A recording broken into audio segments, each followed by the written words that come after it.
اعوذ باللہ من الشیطان الرجیم بسم اللہ الرحمن الرحیم۔ عزیز ساتھیو، مکرم ذی قدر حضرات، خواتین،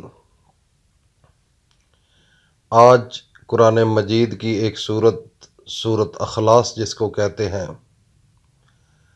سورت اخلاص کون سی سورت ہے جو کہ ہر بچے کو بھی یاد ہے؟ قل هو اللہ احد اللہ الصمد لم یلد ولم یولد ولم یکن لہ کفوا احد۔ صدق اللہ العظیم۔ ایک بھائی آئے ہیں ہمارے پاس، وہ کہتے ہیں کہ میں نے اپنے بھائی چھوٹے کو یونان بھیجا ہے، اور جب یونان گیا تو میرے پاس گھر کے اندر 1 روپیہ بھی نہیں تھا، لیکن ایک امید تھی کہ وہاں سے پیسے مجھے مل جائیں گے۔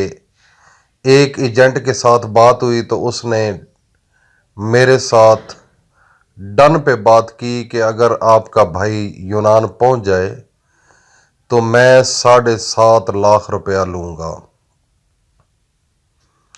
تو میں نے کہا ٹھیک ہے، لیکن اس کے باوجود مجھے یہ خیال نہیں تھا کہ میرا بھائی پہنچ جائے گا۔ میں نے ذہن میں یہ سوچا کہ یہ جھوٹ بولتا ہے، لیکن میں نے اس کے ساتھ یہ کہا کہ ٹھیک ہے، اگر پہنچ جائے تو میں پیسے دے دوں گا۔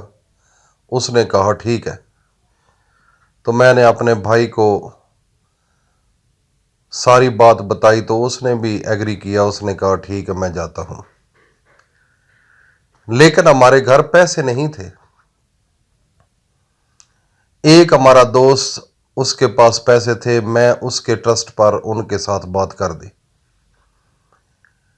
ڈن ہو گیا، بھائی تیار ہو گیا، وہ لے کر کسی بندے کے سپرد کیا کہ وہاں پہنچ جاؤ۔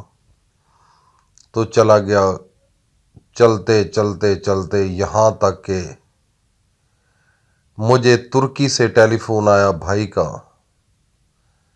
تو میں یقیناً تھوڑا سا اعتماد ہوتا گیا، یقین بجتا گیا اس آدمی کے ساتھ کہ واقعی کچھ حقیقت ہے۔ میری جب بھائی کے ساتھ بات ہوئی تو اس بھائی نے کہا کہ میں ترکی میں ہوں اور 2 دن کے اندر ہم نے آگے جانا ہے یونان میں۔ تو میں نے کہا ٹھیک ہے۔ میں نے اس دوست کو جس کے پاس پیسے تھے، وہ میرا جس کے اوپر بڑا اعتماد تھا، میں اس کے پاس چلا گیا کہ بھائی میں ایک کام کے لیے آیا ہوں۔ اس نے بڑا ویلکم کیا، بیٹھا، چائے شائے پی۔ میں نے اس کو پوری حقیقت بتائی کہ اس طریقے سے اس آدمی نے مجھے کہا ہے کہ آپ کا بھائی میں یونان بھیجتا ہوں، اتنے پیسے لگیں گے اور ڈن پہ ہوگا۔ ڈن سے مراد یہ ہے کہ جب آدمی وہاں پر پہنچ جائے گا تو ادھر وہ پہنچ کر آپ کو ٹیلی فون کرے گا کہ میں پہنچ گیا ہوں، اس کے بعد پیسے دینے ہیں۔ تو اس کو کہتے ہیں ڈن پہ۔ تو جب اس نے مجھے کہا تو میں نے کہا ٹھیک ہے، پہلے تو اس نے پیسے لینے نہیں ہیں، اگر فراڈ ہوا تو پھر ہمارا تو نقصان نہیں ہے۔ تو پھر بھائی وہ ترکی اب پہنچ چکا ہے، تو 2 دن کے بعد اس نے یونان پہنچ جانا ہے۔ تو اگر الحمدللہ یہاں تک پہنچ گیا ہے، ہمیں کچھ یقین بن گیا ہے کہ واقعی پہنچ جائے گا، تو میں آپ کے پاس آیا ہوں۔ 7.5 لاکھ روپیہ اس کو دینا ہے، وہ مہربانی کرے۔ میں آپ کا بڑا پرانا دوست ہوں، میرے اپنے تمام فیملی کو آپ جانتے بھی ہیں، میں آپ کو جانتا ہوں، تو 7.5 لاکھ ادھارا چاہیے اور میں آپ کو دے دوں گا۔ تو اس نے اس کا صاف انکار کر دیا۔ اس نے کہا کہ یہ میرے پاس اب پیسے نہیں ہیں، میں نے ادھر لگا دیے، میں نے باہر کیف میں شارٹ کرتا ہوں، اس نے دینے کی نیت نہیں تھی، بہانے بنا کر اس نے جان چھڑائی۔ تو خاموش ہو گیا، سلام دعا لیا، واپس آ گیا۔ اس کے بعد جب واپس آیا تو ٹھیک 3 دن کے بعد مجھے صبح 10 بجے ٹیلی فون آیا کہ آپ کا بھائی یونان پہنچ چکا ہے، یہ نمبر ہے، آپ کال کر لیں۔ تو جب ٹیلی فون پر کال ہوئی، بات ہوئی واٹس ایپ پر، تو پتہ چلا کہ واقعی یونان پہنچ گیا ہے۔ اس نے ادھر سارا وہ مجھے سینری بھی دکھائی کہ واقعی یورپ ہے۔ تو ہمارا ایک دوست تھا ادھر، وہ لینے گیا تو وہ یقیناً پتہ چل گیا کہ واقعی یونان پہنچ چکا ہے۔ اب پیسے نہیں تھے تو بڑا پریشان حال۔ اس نے کہا کہ میں اتنا پریشان زندگی میں نہیں ہوا جتنا میں اس وقت ہوا۔ ادھر انہوں نے ایجنٹوں نے اس کو بند کیا ہوا تھا اور تھوڑا سا تشدد بھی اس کے ساتھ کرتے تھے کہ فوری طور پر پیسے کلیئر ہوں اور ہم اس کو آزاد کریں۔ تو میں بڑا پریشان تھا۔ بھائی نے جب ٹیلی فون کیا تو وہ بڑا پریشان تھا، اس نے کہا فوری طور پر پیسے دو، فوری طور پر پیسے۔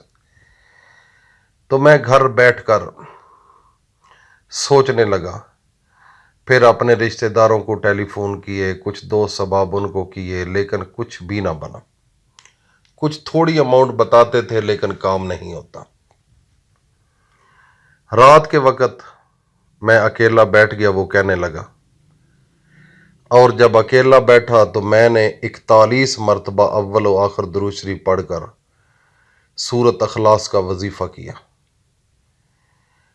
سورۃ اخلاص کا وظیفہ جب میں نے کیا تو آنکھوں سے آنسو بھی بہنے لگے، پریشان بھی تھا، لیکن اسی وقت تقریباً آدھا گھنٹہ گزرا ہوگا تو میں نے ایک اپنے رشتہ دار سے پوچھا تھا پیسوں کا، لیکن انہوں نے جواب دیا تھا۔ تو ادھر سے ٹیلی فون آ گیا کہ بھائی آپ کدھر ہیں؟ کہ میں نے کہا میں گھر ہوں۔ تو انہوں نے فور مجھے 7.5 لاکھ روپے کی بجائے 8 لاکھ روپیہ دے دیا۔ انہوں نے کہا کہ یہ لے لو، وہاں سے ہم نے لینے تھے، وہ ابھی ہم نے پتہ کیا ہے مل گیا، یہ لے لو۔ تو اس وقت جب مجھے 8 لاکھ روپیہ ملا تو میں حیران ہو گیا کہ دیکھو یہ سورۃ اخلاص کی طاقت ہے، یہ ہے طاقت سورۃ اخلاص کی۔ میرے بھائی اور دوستو، اس نے جو وظیفہ کیا تھا میں نے اس کو بتایا تھا، اس کے ذہن میں وہ خیال آیا تو اس خیال کے مطابق اس نے وظیفہ کیا اور اس نے اس کی تسلی سے جواب مجھے دیا۔ اس نے بڑا شکریہ بھی ادا کیا۔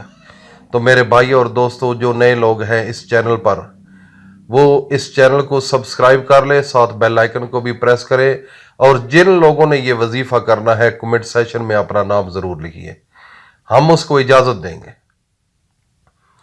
تو اس کے بعد آپ نے بھی اسی طریقے سے عمل کرنا ہے۔ جتنے پیسوں کی ضرورت ہے کوئی پابندی نہیں، 10 لاکھ، 15 لاکھ، 20 لاکھ، جتنے پیسوں کی ضرورت ہے، شرط یہ ہے کہ اپنی حیثیت کے مطابق، کیونکہ اگلے جہان اگر آپ نے جانا ہے تو ادھر اس کا حساب بھی ہونا ہے۔